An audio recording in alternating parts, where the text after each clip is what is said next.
नाना पुराण निगम आगम सम्मतम यद रामायणे निगदितं क्वचिदनुतोऽपि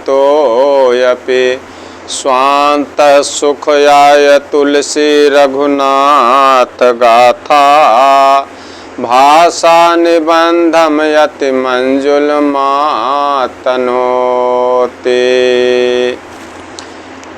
श्री रामचंद्र जी की कथा आप सभी सज्जनों को मैं सुना रहा हूँ, जिसको कहने और सुनने से ही इस संसार रूपी भवसागर से आसानी से पार किया जा सकता है।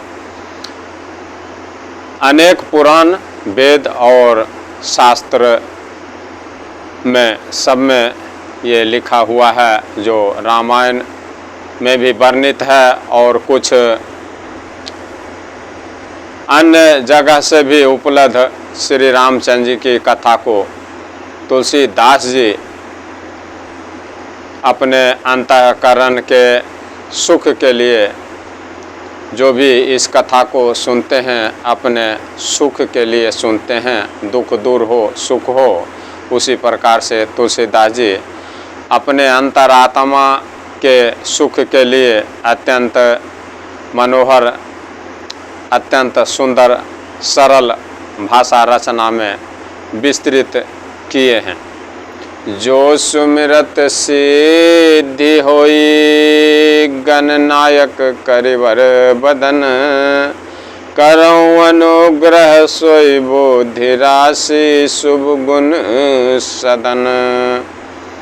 जिन्हें स्मरण करने से सब कार्य सिद्ध हो जाते हैं और जो गणों के स्वामी और सुंदर हाथी के मुख वाले गणेश भगवान हैं, वही बुद्धि के राशि हैं और शुभ गुण के धाम श्री गणेश जी सभी संतों के ऊपर कृपा का बारिश करें, सभी संतों के दुख को दूर करें और सभी संतों के हर मनोकामना को पूर्ण करें।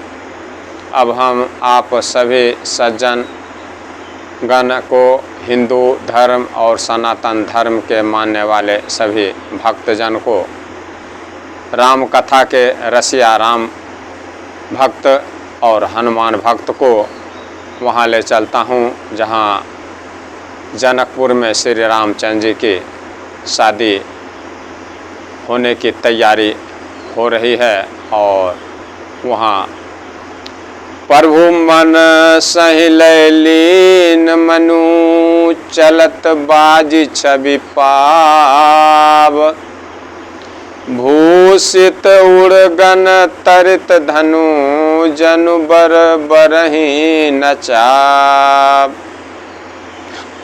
प्रभु की इच्छा में अपने मन को लीन किए हुए प्रभु जिस घोड़े पर सवार हैं, वो घोड़ा शोभा पा रहा। प्रभु की इच्छा में ही अपने मन को वो घोड़ा लगा रखा है और बहुत शोभा पा रहा है, क्योंकि प्रभु की इच्छा में जो अपने मन को लगा देते हैं, प्रभु के ऊपर जो अपने कार्य को छोड़ देते हैं, उनके काम शुभ ही शुभ होते हैं।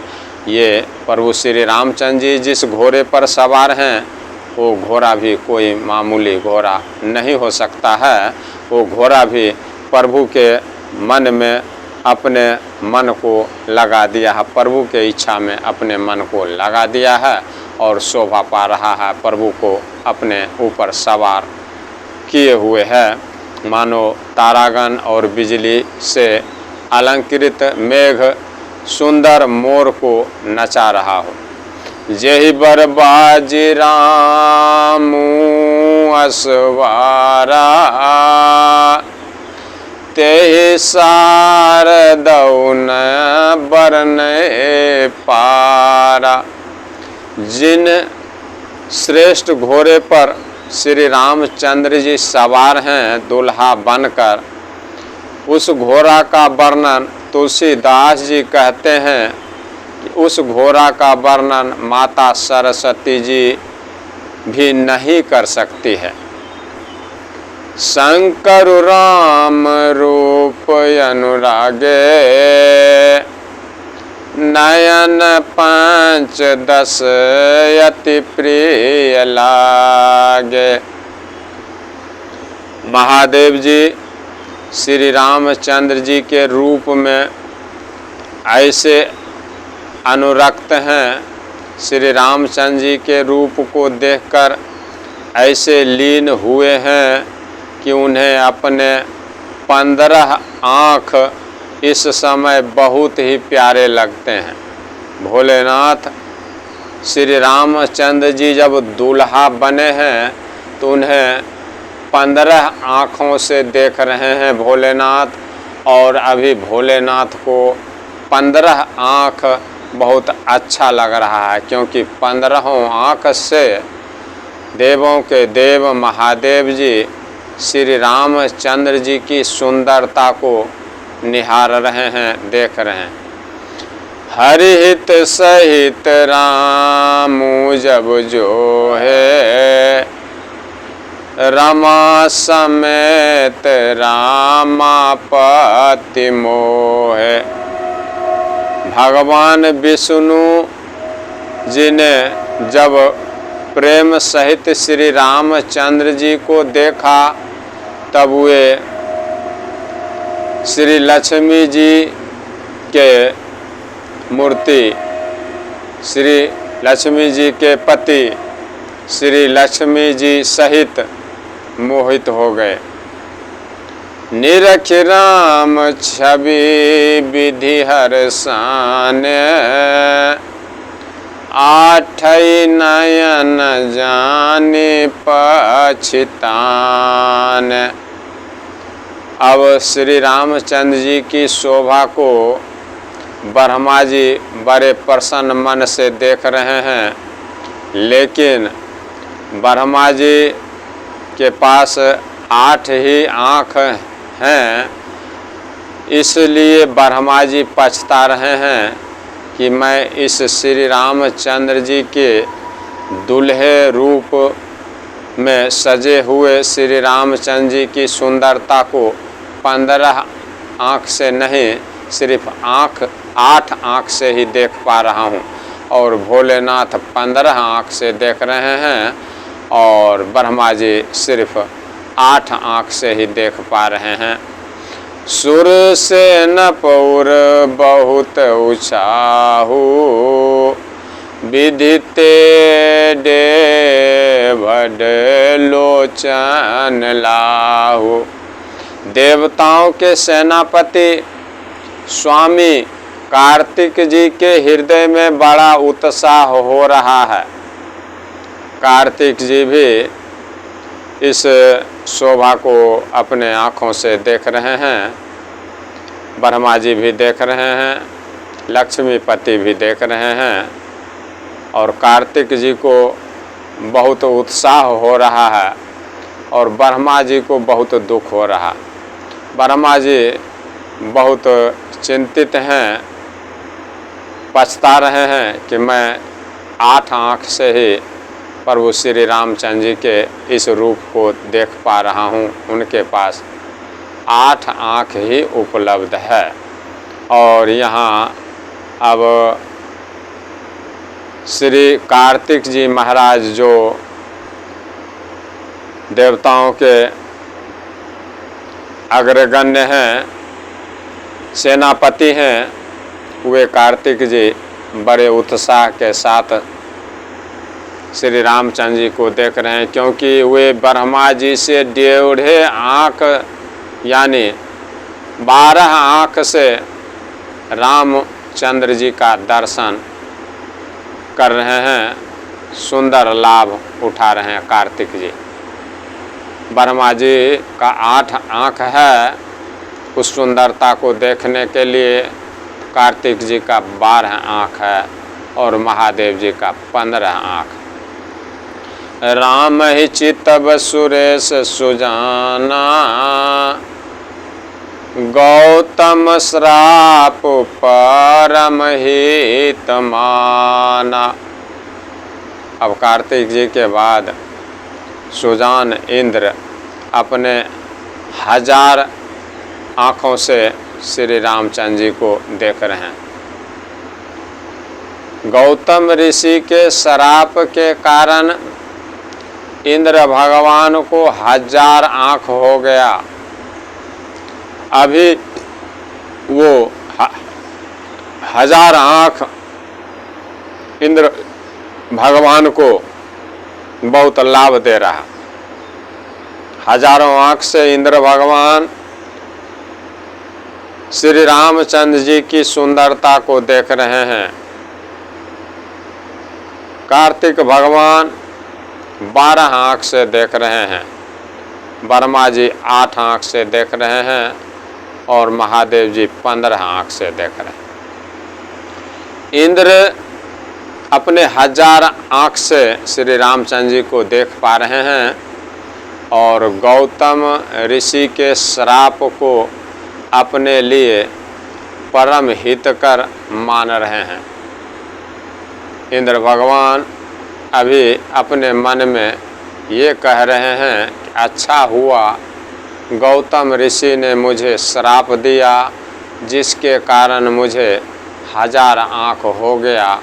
उसी के वजह से आज मैं प्रभु श्री रामचंद्र जी की छवि को, प्रभु श्री रामचंद्र जी को दूल्हे रूप में 1000 आँख से देख पा रहा हूँ।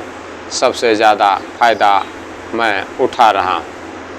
देव सकल सुरपति सिहाही, आज पुरंदर सम को नाहि। सभी देवता देवराज इंद्र भगवान से ईर्ष्या कर रहे हैं और कह रहे हैं कि आज इंद्र के समान भाग्यशाली दूसरा कोई नहीं, क्योंकि इंद्र भगवान 1000 आँख से देख रहे हैं प्रभु की सुंदरता को, तो इनके जैसा किस्मत वाला कौन होगा। इसीलिए देवता लोग इंद्र भगवान से ईर्ष्या कर रहे हैं, द्वेष कर रहे हैं। देव सकल सुरपति सिराहे, आज पुरंदर सम को नाहि। मुदित देव गण राम ही देखे, निरप समाज दो हरसु विसेखे। श्री रामचंद्र जी को देखकर देवतागण और देवताओं की पत्नियां प्रसन्न हो रहे हैं और दोनों राजा महाराज श्री दशरथ जी और महाराज श्री जनक जी के समाज में विशेष खुशी छाया हुआ है। वहाँ की खुशी का क्या वर्णन है, जहाँ विश्व के मालिक श्री रामचंद्र जी और विश्व के माता, विश्व के पिता, दोनों सीता और रामचंद्र जी की शादी की तैयारी हो चुकी है। वहाँ की सुंदरता का क्या वर्णन किया जा सकता है। अतिहर सुराज समाज दो दिश दो दुम्भि बाजहि घने, बरसहि सुमन सुर हरस कहि जय जयति जय रघुकुल मनि। एहि भांति जानि बरात आबत बाजने बहु बाजहि, रानी सुवासिनी बोली परिछन हेतु मंगल साजहि। अभी अयोध्या में अति हर्ष का माहौल है और जनकपुर में भी बहुत हर्ष का माहौल है। अयोध्या से बारात जनकपुर में आ चुकी है। जनकपुर में अयोध्या का भी खुशी आया हुआ है, इसलिए जनकपुर में खुशी छाया हुआ है। प्रभु श्री रामचंद्र जी, लक्ष्मण जी, भरत जी, शत्रुघ्न जी, माता सीता, दशरथ जी, महाराज जनक जी, जहाँ सभी महान भाग्य वाले, महान किस्मत वाले हैं, वहाँ की छवि, वहाँ की सुंदरता तो वैसी ही होगी। अतिहरसु राम समाज दुह दिश दुदुम्भि बाजहि घनी। दोनों ओर से राज समाज में, अयोध्या से आए हुए बारात की तरफ से और जनकपुर के वासियों के तरफ से, दोनों ओर राज समाज में अत्यंत खुशी है और बड़े जोर से नगाड़े बज रहे हैं। देवता प्रसन्न होकर फूल की बारिश कर रहे हैं। देवता प्रसन्न होकर और रघुकुल मणि श्री रामचंद्र जी की जय हो, श्री रामचंद्र जी की जय हो कह कह कर फूल बरसा रहे हैं। इस प्रकार बारात को आती हुई जानकर बहुत प्रकार के बाजे बजने लगे हैं और रानी सुहागिन स्त्रियों को बुलाकर परछन के लिए मंगल द्रव्य सजा रहे हैं। सीता माता की माँ बरसहि सुमन सुर हरषि कहि जय जयति जय रघुकुल मणि। एहि भांति जानि बरात यावत बाजने बहु बाजहि। रानी सुवासनि बोली परिछनि हेतु मंगल साजहि। इस प्रकार से माता सुहागिनी स्त्रियों को बुलाकर और मंगल द्रव्य सजाकर दूल्हे का परछन का तैयारी मंगल द्रव्य सजाकर कर रहे हैं। सजी आरती अनेक विधि मंगल सकल संवारी। चली मुदित परिछनि करन गज गामिनी बर नारी। इस प्रकार से अब दरवाजे पर बारात आने वाली है। माताएं, बहनें, सुहागिन, सभी सखियां अब दूल्हे को परछने की तैयारी कर रखी हैं। माँ और बारात जानवासे से दरवाजे पर आ रही है। दूल्हे का परछन होगा, यानी प्रभु श्री रामचंद्र जी रघुकुल मणि दूल्हे रूप में हैं, माता सीता दुल्हन के रूप में हैं।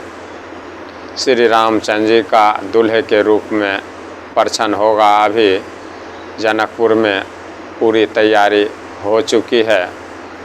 सजी आरती अनेक विधि मंगल सकल संवारी। चली मुदित परिछनि करन गज गामिनी बरबार।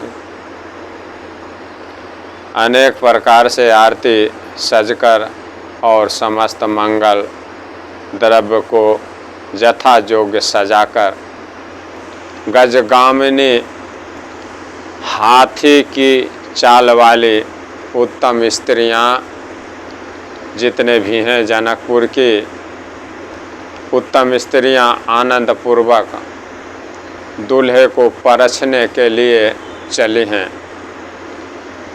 मंगल द्रव्य को थाल में सजाकर हाथी के जैसा चाल चलने वाली माताएं आनंद पूर्वक उत्साह पूर्वक दूल्हे को परछने के लिए चली हैं। जनकपुर अभी खुशियों के माहौल में डूबा हुआ है। वहाँ की खुशी को देखने के लिए ब्रह्मा विष्णु महेश सभी देवतागण सभी देवियाँ आए हुए हैं। इस शादी को देखने के लिए सभी आए हुए हैं। विदुबदनी सब मृग लोचनी सब निज तन छवि रति मधुमोचनी। सभी स्त्रियां, सभी माताएं जनकपुर की चांद के जैसा मुख वाली हैं, चंद्रमुखी हैं और सभी मृगलोचनी हिरण के जैसी आँख वाली हैं। उन स्त्रियों का वर्णन तुलसीदास जी कर रहे हैं। उनकी शोभा किस प्रकार है, किस प्रकार से सुंदर हैं माताएं बहनें। विदुबदनी सब सब मृगलोचनी, सब निज निज तन छबिरती मधुमोचनी। पहिरे बरन बरन बर चीरा, सकल विभूषण सजे शरीरा। सभी माताएं चंद्रमुखी हैं, चांद के जैसा मुख है, अति सुंदर हैं और सभी माताओं के आँख हिरण के जैसे है, मृगलोचनी माताएं हैं। और जितने भी परिछने के लिए चले हैं सभी अपने शरीर की शोभा से रति के गर्भ कामदेव की पत्नी रति के घमंड को भी छुड़ा देने वाली है। ऐसी सुंदरता है माताओं और बहनों का कि कामदेव की पत्नी भी रति भी उन सुंदरता के सामने कुछ भी नहीं है। वहाँ जनकपुर में जितने भी माताएं परिछने के लिए जा रहे हैं, जितने भी इस शादी में देखने के लिए आए हुए हैं, उनकी सुंदरता इतनी है कि उनकी सुंदरता के सामने कामदेव की पत्नी रति का भी सुंदरता तुच्छ है। रति की भी सुंदरता कुछ भी नहीं।